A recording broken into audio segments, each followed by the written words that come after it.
सिमी एक ऐसा संगठन जो इस्लामिक संगठन था और देश में धर्म के नाम पर जिस तरह से हिंसा को उन लोगों ने अंजाम दिया, और सिमी से जुड़े हुए लोगों के तार बम ब्लास्ट में भी सामने आए थे, जो मुंबई महाराष्ट्र में सीरियल बम ब्लास्ट हुए थे। और उसके बाद सिमी को बैन कर दिया गया था, लेकिन उस सिमी के कार्यकर्ताओं ने अपना संगठन का नाम बदला और नाम रख दिया PFI, popular front of India. और इसके बैनर तले वो काम करने लगे। व्यक्ति वही थे, नाम दूसरा था, लेकिन अब PFI की भी पोल खुलने लगी। और जहां भी आप देश में देखें, कट्टरवादी सोच वाले लोग हिंसा को अंजाम देते हैं या दंगों को अंजाम देते हैं। यहां तक कि पिछले दिनों कुछ हुई हत्याओं में PFI का हाथ सामने आया, तो पूरे देश में एक बार फिर से मांग उठी कि इस PFI संगठन को बैन किया जाना चाहिए। कर्नाटक के अंदर हिजाब मुद्दे पर जिस तरह से छात्राओं को भड़काया गया, उसके पीछे भी PFI का हाथ सामने आया। तो सामने यह भी आया कि अब जो PFI है वो अपनी एक छात्र इकाई भी बना रहा है, जिसमें छात्र और छात्राओं दोनों को शामिल करके उनका ब्रेन वॉश करके और धर्म के नाम पर बच्चों को कट्टरवादी सोच समझाकर और उनको देश के विरुद्ध अभियान में PFI इस्तेमाल करने में लगा हुआ है। PFI के मंसूबे क्या हैं?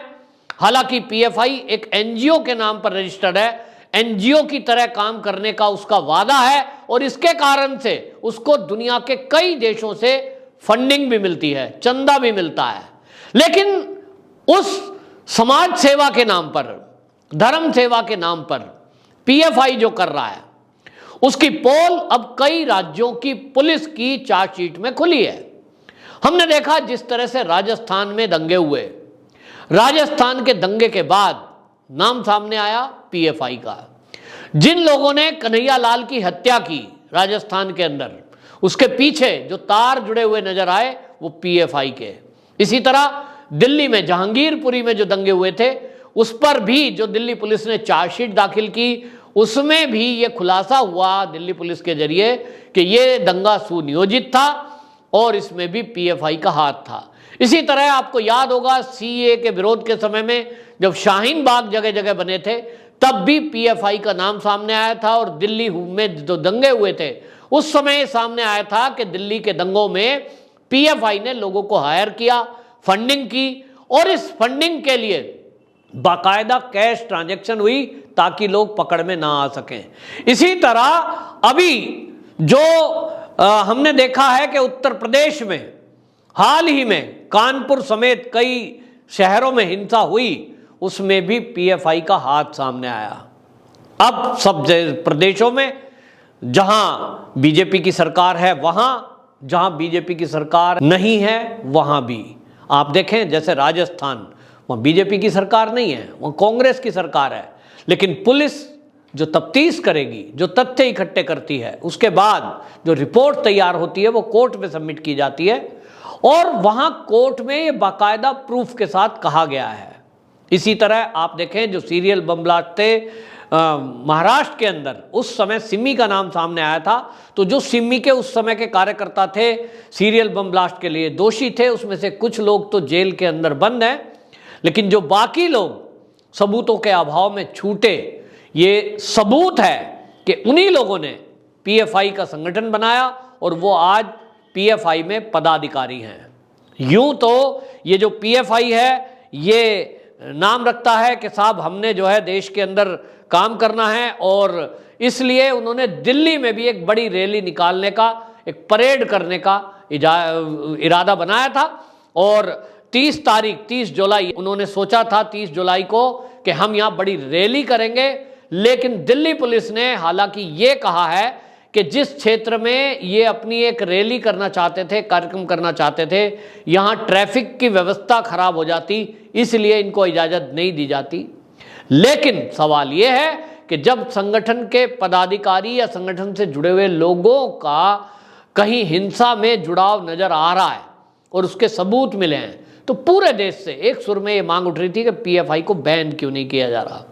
अब इस पर हमारे देश के NSA अजीत डोभाल ने बड़ा खुलासा किया है, और आपको बताएं वो खुलासा क्या है। उन्होंने हालांकि इच्छा प्रकट की है। उन्होंने कहा है कि जिस भी तरह के संगठन देश के अंदर धार्मिक उन्माद फैलाते हैं, धर्म के नाम पर हिंसा को अंजाम देते हैं। पीएफआई को बैन करने की मांग अजीत डोभाल की एक मीटिंग में दिल्ली के अंदर उठी और ये मांग की है, आपको बताएं, ऑल इंडिया सूफी सज्जादशीन काउंसिल के जो चीफ हैं उन्होंने मांग की है। AISSC ऑल इंडिया सूफी सज्जादशीन काउंसिल है और इसके चीफ हैं नसरुद्दीन चिश्ती। नसरुद्दीन चिश्ती ने बाकायदा NSA की उपस्थिति में सर्वधर्म संभाव की एक मीटिंग बुलाई थी और NSA अजीत डोभाल के तत्वाधान में दिल्ली के अंदर एक इंटरफेथ अंतर धार्मिक सद्भाव मीटिंग ये बुलाई गई थी और उसमें बाकायदा आपको बताएं, जो ये नसरुद्दीन चिश्ती हैं, इन्होंने बोलते हुए ये कहा कि पिछले कुछ दिनों से लोग धर्म के नाम पर अधर्म कर रहे हैं। उन्होंने कहा कि धर्म के नाम पर जो हिंसा फैला रहे हैं,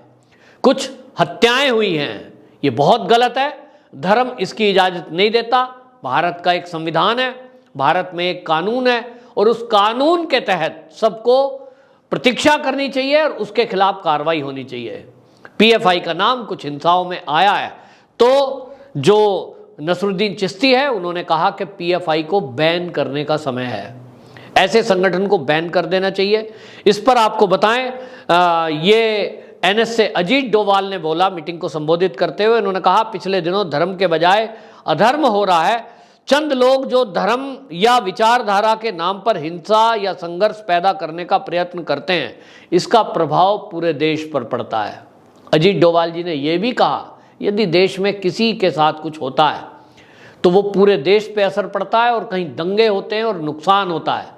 तो वो व्यक्ति का नुकसान नहीं है, वो देश का नुकसान होता है। और ऐसे लोग जो इस काम को कर रहे हैं, अजीत डोभाल जी ने बगैर नाम लिए कहा कि चाहे वो किसी भी धर्म से हो, अगर कोई किसी देवी देवताओं का अपमान करता है, वो किसी के भी देवी देवता हो, ये अपमान पर एक कानून बनाने की जरूरत है कि किसी के भी धार्मिक देवी देवताओं का अपमान करने पर सख्त सजा हो। NSA अजीत डोभाल आपको बता दें हमारे देश के NSA हैं, लेकिन वो कैबिनेट मंत्री का भी उनकी जिम्मेदारी है, उनको दर्जा प्राप्त है और मोदी जी उनकी सलाह पर बहुत पिछले दिनों काम कर चुके हैं और ये माना जा रहा है कि NSA अजीत डोभाल ने सभी धार्मिक गुरुओं की सहमति बनाने के लिए ये जो दिल्ली में मीटिंग की थी, अंतर धार्मिक सद्भावना मीटिंग, जिसका नाम इंटरफेथ रखा गया, और इस मीटिंग का मकसद ही ये था कि सभी धर्मों के धर्मगुरु को एक साथ मिलकर के बिठाया जाए,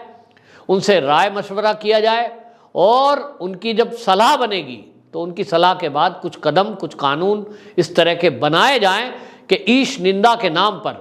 पिछले दिनों हमने देखा है कि चाहे वो नूपुर शर्मा को लेकर बयानबाजी हुई, फिर चाहे वो राजस्थान में सर कलम करने की बात हुई, चाहे वो महाराष्ट्र अमरावती में हुई, इस सब की सब जो हत्याएं हुई उसके पीछे एक कारण बताया गया कि साहब हमारे मोहम्मद साहब का अपमान किया गया। सवाल यह है कि जब इस देश में कानून है, ये देश में एक संविधान है, पुलिस का सिस्टम है और तत्काल कार्रवाई होती है, न्यायपालिका है, तब ऐसे में कोई व्यक्ति कानून को अपने हाथ में लेकर अगर इस तरह से अपने देवताओं के अपमान पर फैसला सुनाने लगेगा और कार्रवाई करने लगेगा तो फिर तो जंगल राज कहेंगे इसे। फिर इस देश का कानून, संविधान, न्यायालय, पुलिस थाना, इस सब की क्या जरूरत है? लोग कहते हैं ये भारत है, ये तालिबान नहीं है। तालिबान और भारत में क्या अंतर है? एक बड़ा अंतर है कि तालिबान में जो फैसला करना है वो कट्टरपंथी लोग करते हैं, जो फैसला करना है वो कट्टरपंथी लोग करते हैं। उन्होंने जो सोच लिया कि उनके धर्म के हिसाब से क्या सही है क्या गलत है, उसके हिसाब से वो खुद सजा देते हैं, ना पुलिस, ना थाना, ना न्यायालय। लेकिन दुनिया के जितने देश हैं, अधिकांश देश, उनके यहाँ कानून है, पुलिस है, न्यायपालिका है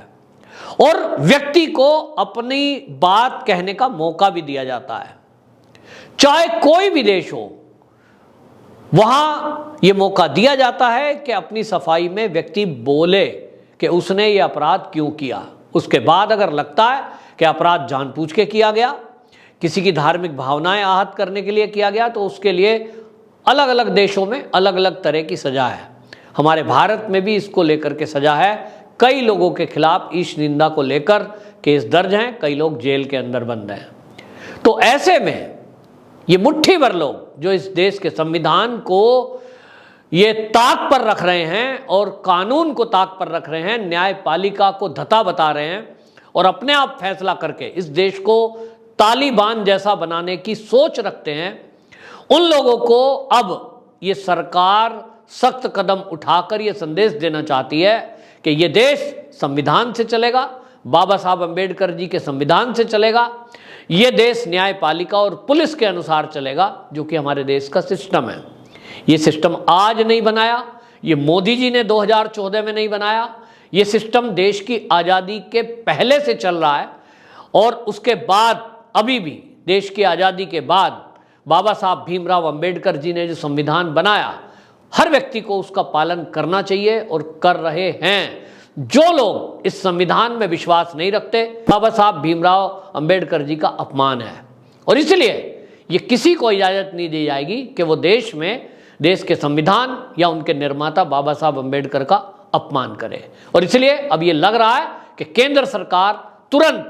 ऐसे कई संगठन जो देश में कट्टरपंथी सोच लेकर के हिंसा को अंजाम देने में लगे हैं, सामाजिक सेवा के चोगे को पहनकर विदेशों से चंदा ले रहे हैं, लोगों से चंदा ले रहे हैं, देश के अंदर भी पैसे की उगाही हो रही है, चंदा किया जा रहा है और काम किया जा रहा है देश के विरुद्ध, ऐसे लोगों को कतई इजाज़त नहीं जाएगी और उसके लिए सख्त कानून शीघ्र बनेगा। ये इशारा NSA अजीत डोभाल जी ने कर दिया है। वंदे मातरम।